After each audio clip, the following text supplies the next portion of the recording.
Monsieur Dominique de Villepin, ancien ministre des Affaires étrangères de la France, bonjour, à partir du Canada. Un de mes proches, très proches, m'a recommandé votre interview que vous avez accordée à Mediapart, à Edoui Plenel. J'ai écouté avec beaucoup d'attention. Hier, je suis tombé sur l'interview que vous avez donnée à une chaîne de la télévision algérienne. Dois-je commencer par vous dire que votre gouaille doit rester dans les annales de la politique internationale, même de la politique française, hein, votre gouaille, votre talent d'orateur.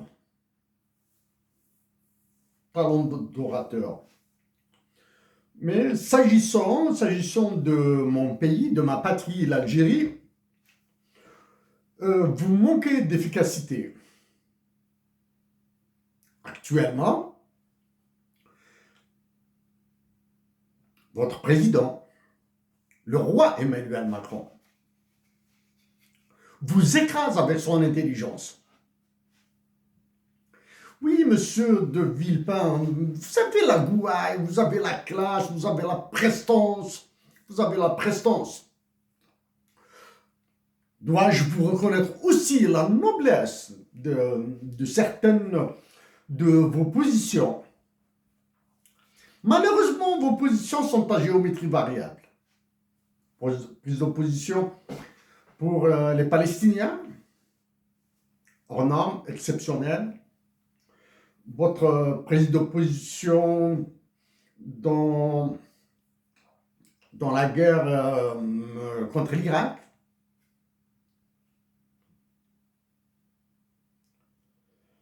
Mais cette gouaille, cet art, manque d'efficacité, d'efficience plus exactement.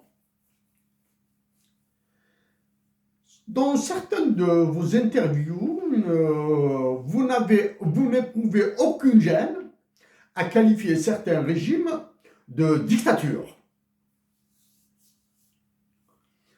Dès qu'il s'agit de l'Algérie, vous freinez. Ça, c'est la première. Comme je l'ai dit à votre roi président, Emmanuel Macron, la France n'a jamais été un pays des droits de l'homme. Il ne le sera jamais. Voilà. Pour preuve, un de mes compatriotes algériens a été assassiné de 6 balles par un policier en France. Rien.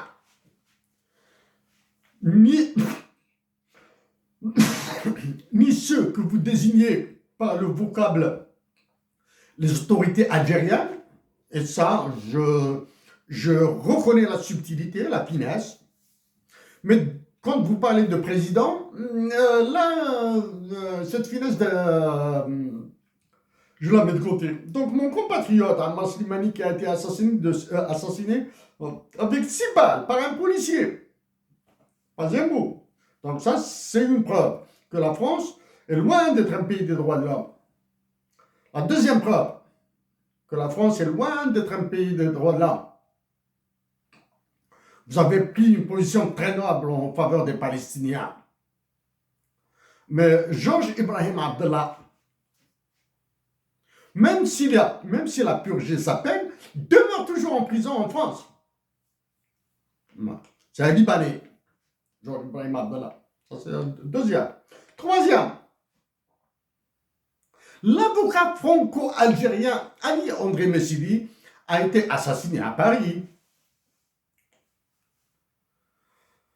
Une action sérieuse, pas de la bullshit comme disent les Américains, une action sérieuse en faveur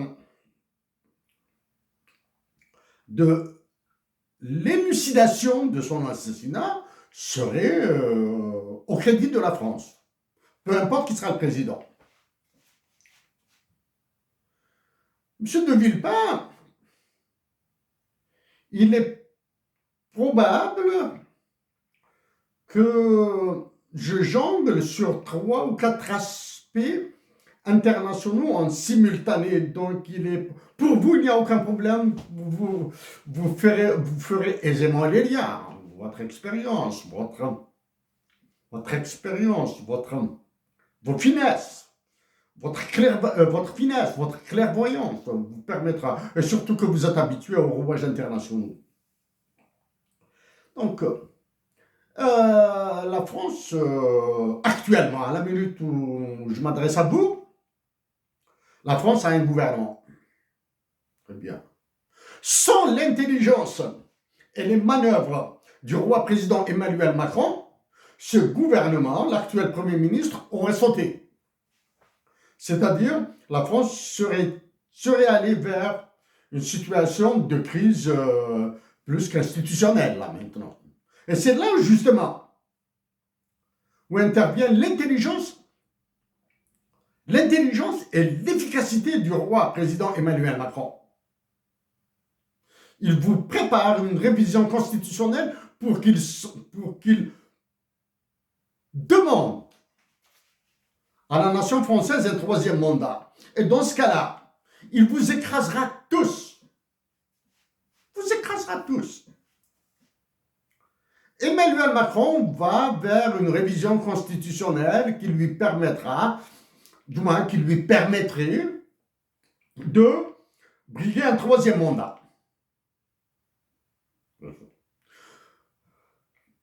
Je suis d'assez près, pas d'assez près, mais disons les grands traits comme ça de la politique intérieure française. Sans les manœuvres, sans les menaces d'Emmanuel Macron contre le président qu'il a chassé. Et je cite François Hollande. Ce gouvernement-là, qui sort de nulle part, serait tombé. Donc ce sont les menaces d'Emmanuel Macron, de ses agents, de ses conseillers, de ses sbires, de ses hommes d'influence sur François Hollande et le Parti socialiste. En parlant de François Hollande, du Parti socialiste, d'Emmanuel Macron, je tiens à ajouter à votre voix celle de l'immense Ségolène Royal en faveur de la patrie, en faveur... Le concept de coopération est galvaudé. Le concept de coopération est galvaudé et le concept de coopération renvoie à des aspects encore plus lourds, là, encore plus complexes. Là. Il suffit de voir ce que fait le président des États-Unis d'Amérique actuellement pour voir que la coopération internationale est un gros four, voilà. Donc, je veux ajouter à votre voix celle de la noblesse, celle en faveur des Palestiniens, entre autres. Celle de Ségolène Royal. Ségolène Royal, à qui je dis toute ma très haute appréciation de ce qu'elle fait. La vie étant ce qu'elle est, certains d'entre nous traversent des moments bas, des moments hauts, des moments de bonheur, des moments de tristesse, des moments de déception, beaucoup de moments d'espoir. Voilà. Donc, je reviens à votre interview. Je rappelle celle avec Edoui Plenel, celle que vous avez accordée à Edoui Plenel est merveilleuse, c'est du top. Hein. Celle que vous venez d'accorder là à la télévision algérienne, l'est beaucoup moins. L'est beaucoup moins. Alger demeure un passage obligé pour tous les candidats à la présidentielle en France. Donc, automatiquement, vous avez l'intention de vous présenter. Ça, c'est Vous avez parlé du Sahara occidental et vous avez dit dans cette interview qu'il s'agit d'une question, que la question relève du droit international de l'ONU. Plus exactement, ce droit international, c'est plus le chapitre 6 et 7 de la Charte des Nations Unies. Mais malheureusement, la France que vous avez représentée là, à certains moments, oublie ce qui se passe au Rwanda actuellement. À la minute où je parle là, hein, la minute au Rwanda. C'est fou là. Hein? Une vérité facile à vérifier. Dans tous les conflits internationaux dans lesquels la France est mêlée, il y a un désastre au bout. Je cite la Yougoslavie, la Libye, la Syrie, le Liban, le Rwanda. Ok? Actuellement, la France, dont vous êtes l'une des figures très respectées, Dominique de Villepin, au lieu de sauver les Mahorais, s'occupe d'enfoncer un peu plus l'Algérie dans sa guerre de voisinage. Okay? Au lieu de sauver le peuple maoré, au lieu de sauver le peuple français. Hein? Donc, en parlant de l'ONU, il n'y a pas si longtemps, je me suis adressé au roi du Maroc. Je lui ai dit que la question du Sahara occidental est une question qui relève de l'ONU. Mais nous sommes d'accord sur un point concernant l'ONU. Vous avez déclaré que l'ONU est bloquée, justement, dans l'une de vos déclarations qui m'est tombée, interview, qui m'est tombée comme ça sous les yeux, là. Vous avez déclaré que l'ONU est bloquée, et je suis entièrement d'accord avec vous. Comment se fait-il que pour le Sahara occidental, l'ONU se débloquera? Vous ménagez le chou et la chèvre, là, et vous êtes assis entre deux chaises, si vous me permettez l'expression. J'ai dit au roi du Maroc que suivre les conseils, faire confiance au roi de France, président de la France, Emmanuel Macron, lui sera très préjudiciable et le sera pour la nation marocaine. L'Algérie a des intérêts sur l'Atlantique, même si actuellement l'Atlantique est une affaire strictement américaine, une affaire strictement du ressort du président des États-Unis d'Amérique et de ceux qui le conseillent derrière, là, hein, de ceux qui lui soufflent ce qu'il doit faire. Okay? Quand est-ce qu'il doit avancer, quand est-ce qu'il doit reculer? Les dire. Il y a un quasi-peuple de Sahraouis sur les terres algériennes qui doivent rester sur les terres algériennes aussi longtemps que leur sécurité ne sera pas garantie au Sahara occidental pour qu'ils repartent. Il y a des réfugiés un peu partout dans le monde.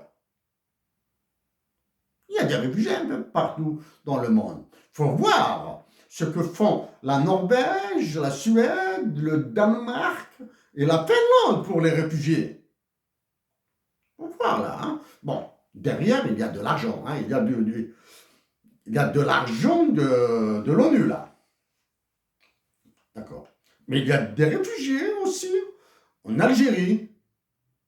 Il y a des réfugiés économiques qui meurent dans les déserts africains, bien qu'ils sont vendus dans les déserts africains, bien qu'ils sont exploités dans les déserts africains. Pourquoi? Parce que l'Union européenne à laquelle vous appartenez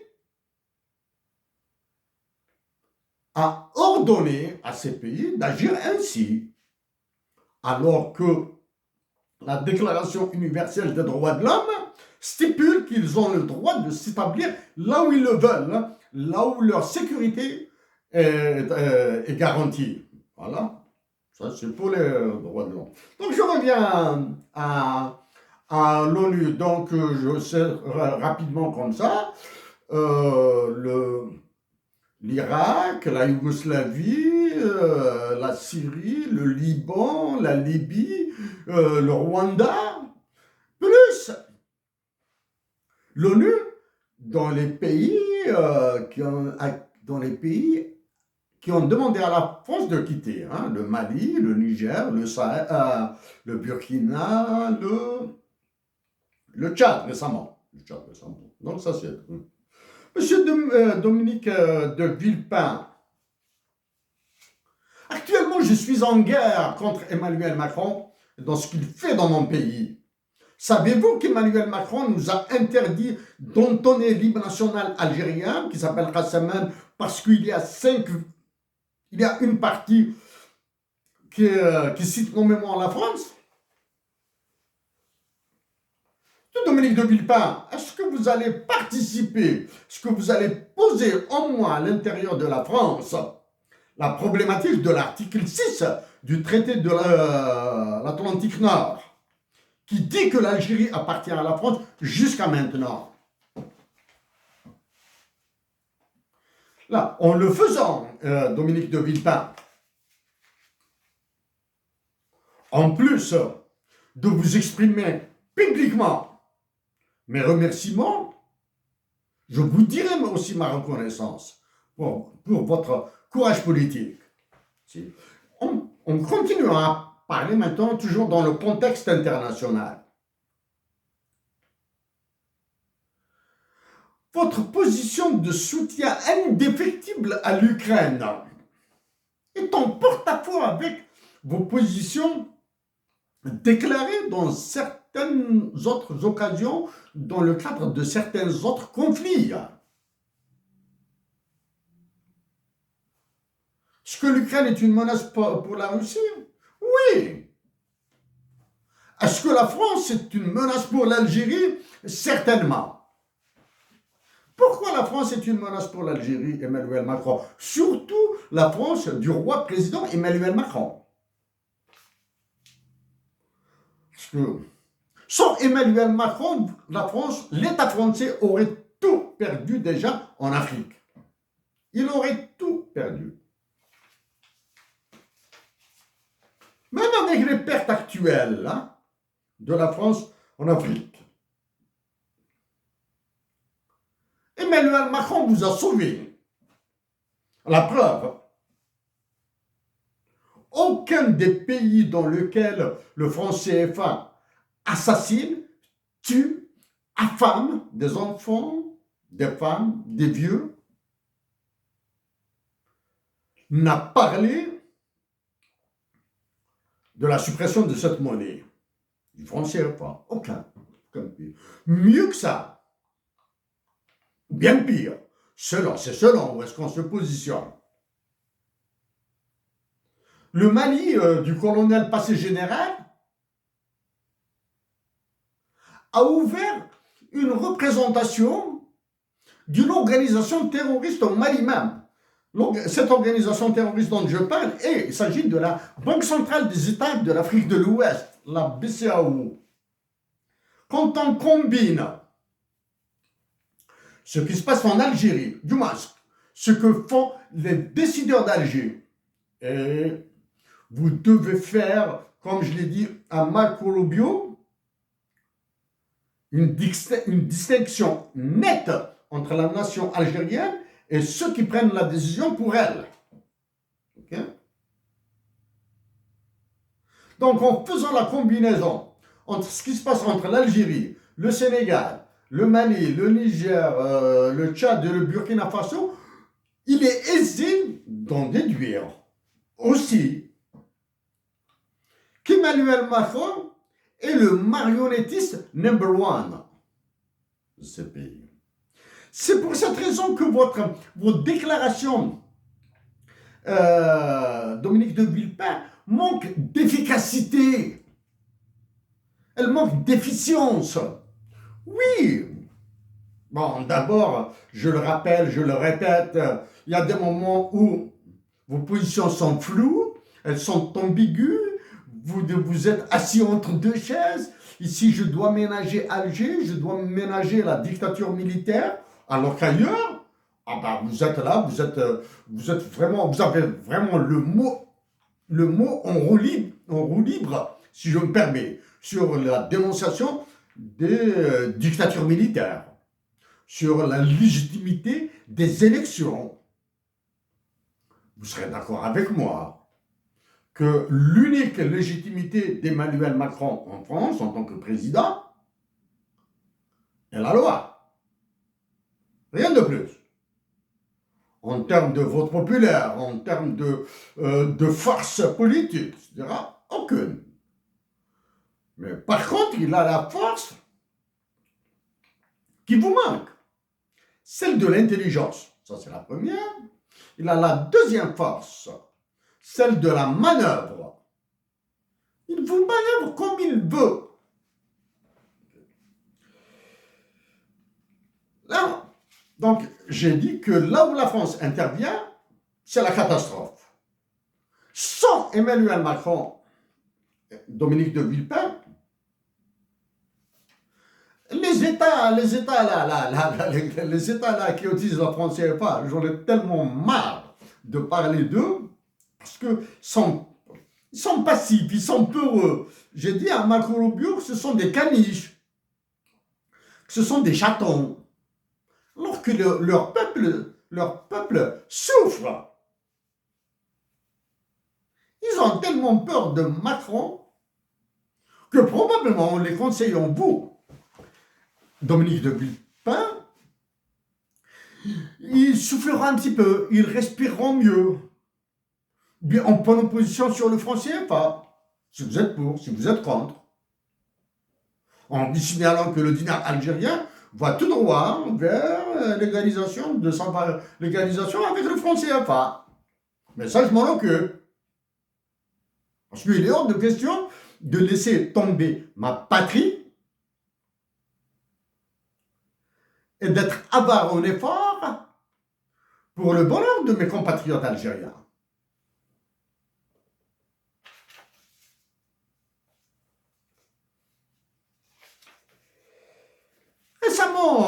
Récemment, il y a quelque chose de assez intéressant. C'est intéressant pour ceux qui, après l'entrée en fonction du président des États-Unis d'Amérique et de son gouvernement, remarquez que j'évite de dire administration américaine, je dis gouvernement américain.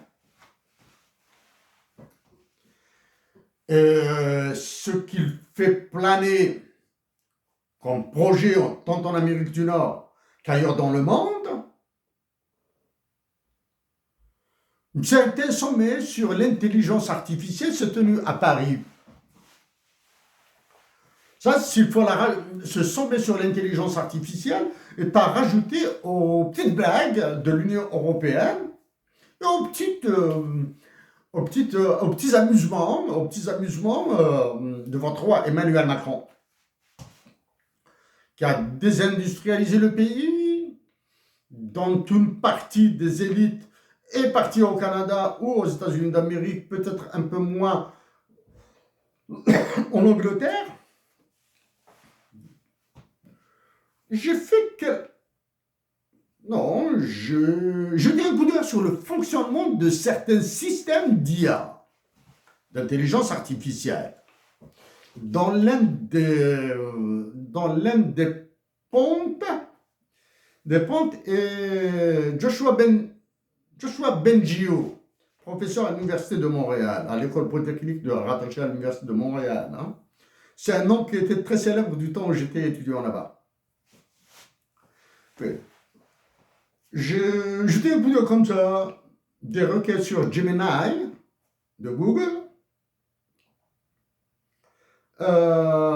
J'ai posé quelques questions à ChatGPT. Non. J'ai posé les mêmes questions, bien sûr, à DeepSeek. l'industrie de l'intelligence artificielle de la Chine. Pour que le sommet de Paris sur l'intelligence artificielle rattrape le temps, rattrape ce qui est opérationnel en Chine.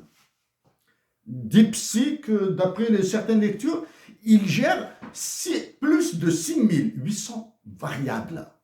Gérer 6800 variables, résoudre une équation à 3-4 inconnus, c'est complexe. Hein? Mais résoudre des équations à 6800 variables, ça demande. Bon, bref. Donc, rattraper DeepSeek des Chinois par les Européens, par la France, il lui faudra beaucoup de milliards de dollars ou d'euros, peu importe, ou de yuan. Si vous voulez de l'argent chez les Chinois, il y en a à gogo. Les réserves chinoises sont pleines. Les terres rares, la Chine, on en a suffisamment. Donc, le sommet de l'IA à Paris devient une blague. Il devient une blague. Parce que l'IA, l'innovation technologique, doit sortir du politique, là. Les politiques doivent prendre le train en marche, là. Voilà, il y a quelque chose qui se fait, nous allons essayer de protéger. Hop. En essayant de protéger, vous privez les Africains, vous privez l'Algérie. Là, j'ai fait un petit peu le tour, Dominique de Villepin, que vos ambitions de présidentiable en France vous obligent à passer par Alger. C'est de bonne guerre, c'est de la bonne dynamique. Elle montre que l'Algérie, d'une certaine forme, là, inquiète. Pas cette Algérie-là, hein. Parce que Dominique de Villepin,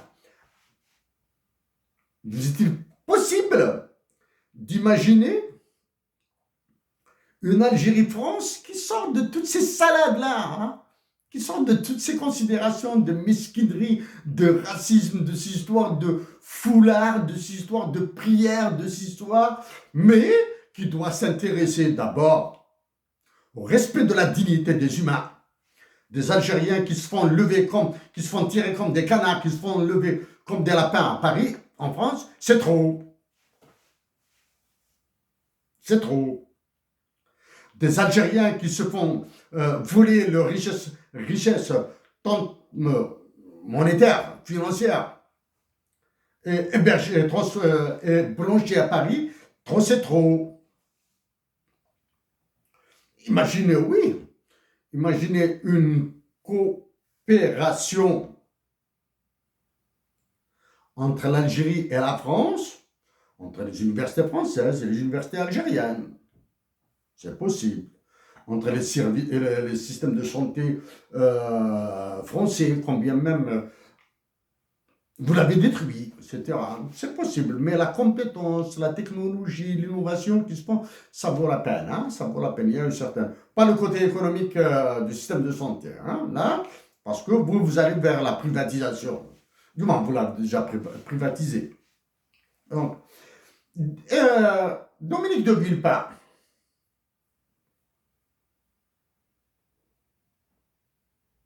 parmi mes intimes, vraiment des intimes,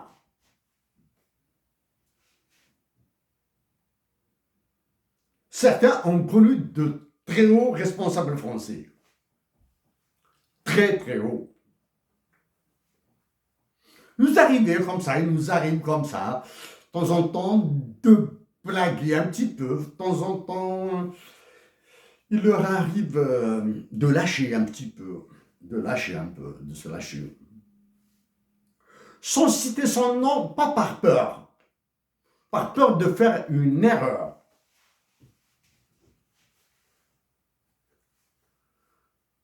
Un ancien Premier ministre français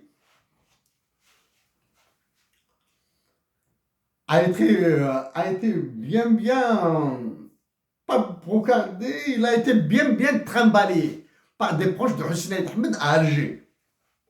Dans les années 90, début des années 2000, fin des années 90, début des années 2000. Là. C'est un ancien Premier ministre français. Il a été bien ballotté par des proches de Hussein Ahmed, sans citer le Front des forces socialistes, ce parti devenu une poubelle maintenant. Là, hein. On parle des proches, des intimes de Hussein Ahmed. Ça. D'autres ont parlé de certains comportements de l'État français. Dominique de Villepin, je vous tire mon chapeau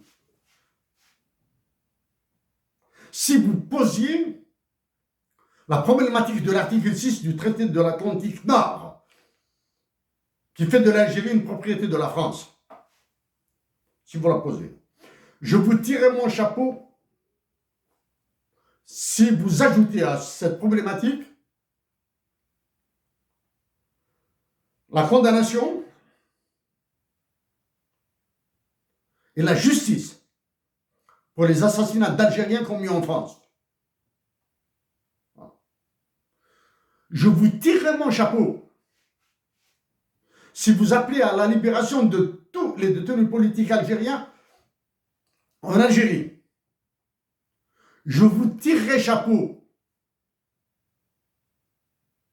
si vous posez la problématique du franc CFA et son caractère criminel, son caractère génocidaire, son caractère fiduciaire dans certains pays africains. Vous cite, il est anormal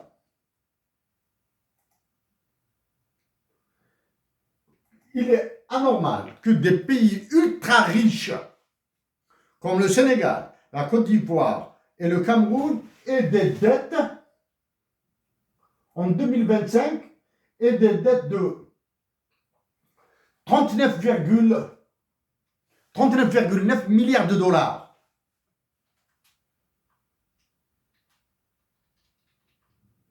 Ça, c'est le Sénégal. Pour le Cameroun,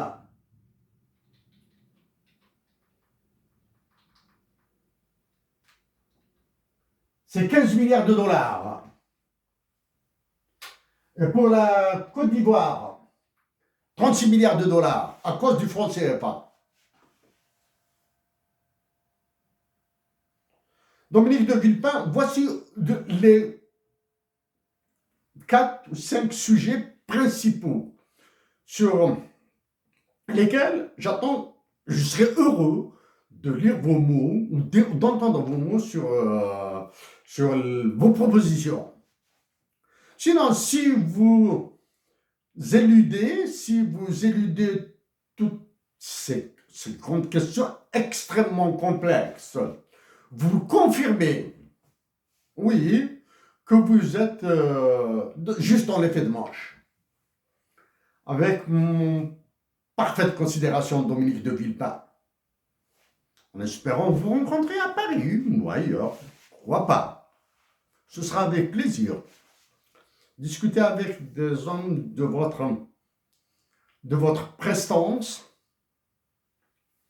est une occasion qui se profite. Merci à vous, Dominique de Villepin.